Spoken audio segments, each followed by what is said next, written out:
आजचा अभंग आहे, पाठी पोटी देव कैचा हरिदासा भेव, करा आनंदे कीर्तन नका आशंकित मन, इथे कोठे काळ करील देवापाशी बळ, तुका म्हणे धनी सपुरता कायवाणी.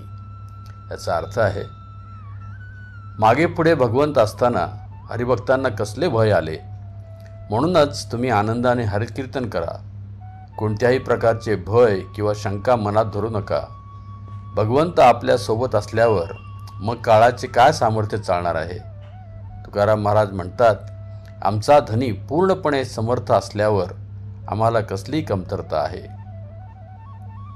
हरिभक्त कीर्तन कथा करीत आनंदाने जीवन जगू शकतात, कारण भगवान श्रीकृष्ण यांची सेवा करणे हा त्यांचा स्वभाव आहे हे ते निश्चितपणे जाणतात.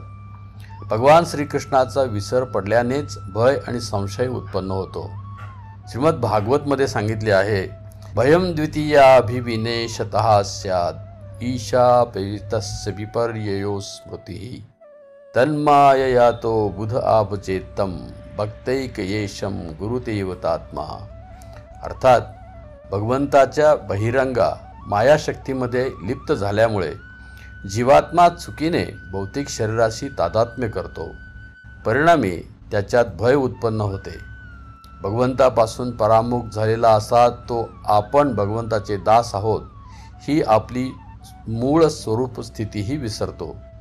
ही अयोग्य धारणा अर्थात विस्मृती मायाशक्तीच्या प्रभावाने घडते. बुद्धिमान मनुष्याने स्वतःला भगवंताच्या विशुद्ध भक्तिमय सेवेत दृढपणे युक्त केले पाहिजे. प्रामाणिक आध्यात्मिक गुरूच्या मार्गदर्शनानुसार आणि त्यांना आपले उपास्य दैवत तथा प्राण समजून भक्ताने त्यांची सेवा केली पाहिजे. जय हरी.